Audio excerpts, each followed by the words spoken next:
Hello guys, good morning, good morning. Andito po kami sa lugar ng amigo namin. So area niya, marami pala siya ditong prutas. Nahulog to siya, di namin kinuha, nahulog dito. Dito kasi nahulog na sa aso. Tinampot lang namin. Matamis daw to, mga lods. Subukan nga natin. Mamaya balatan natin. Pink raw, pink. Kung sa Kabisayaan palimbahon mga amigo. Marami din pala siyang dito. Dalanghita. Ito. Sa mga prutas dito, meron ding avocado, guyabano. Wala mga bunga yung rambutan. Dito may langka, ang dami pa lang dito, sunkist dito. May kakao, may langka. Dami. Tapos may mangga. Pahangin muna dito kasi lagi na lang tayo sa dagat. Lang muna kami dito. Kumbaga suroy-suroy ba? Pasyal-pasyal muna. Bihira man makapunta ng ibang lugar na medyo ayos. Dito, napakagandang lugar mga lods. Presko na presko, hangin. Tapos yung mga kapitbahay malayo. Sana magkaroon din tayo ng ganito.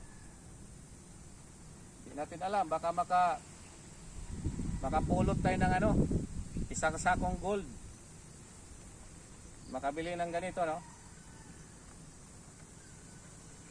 So, mga lods, bye.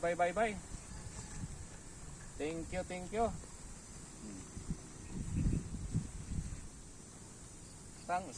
Sarap ata to kainin, ah.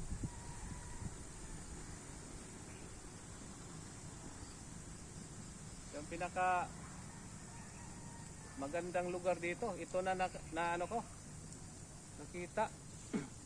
May mga niyog din dito, mga buko. Subukan namin humingi sa amigo namin.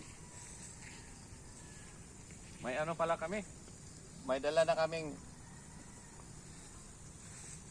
dito, pangtapas.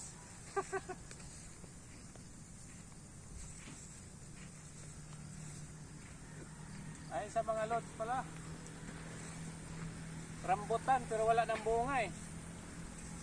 Sa ngayon wala nang bunga. Ang dito, yearly kasi ito namumunga.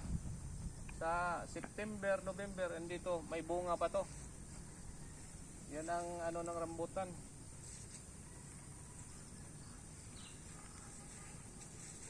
Sarap tumira dito na lugar.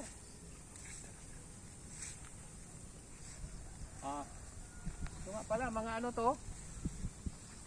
Dalanghita pero wala nang may isang bunga na natira, wala na rin. Ay, meron pala. Ito pala mga lods, meron Meron pala kita nyo? Ito sa kabila, meron din pala. May bunga pala Sana ba to? Ito. Ito pala. May bunga pala Ayun mga lods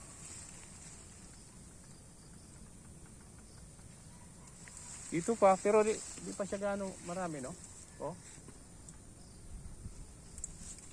Yun, meron pala. May hinog na dito.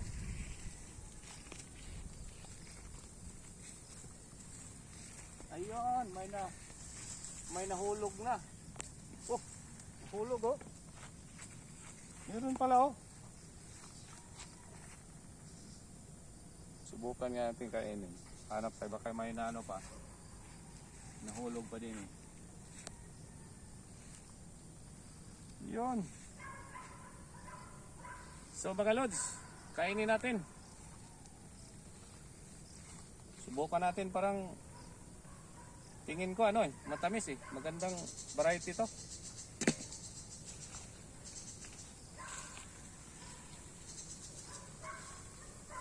Oh.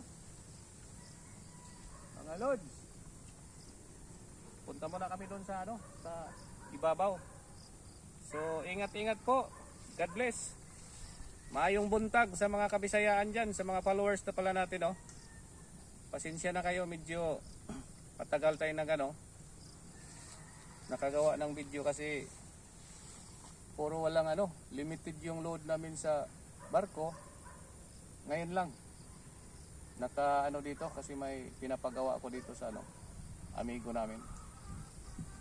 So, thank you po. Thank you po sa mga supporters natin dyan. Salamat po sa inyong suporta. And God bless po sa atin lahat. Happy New Year.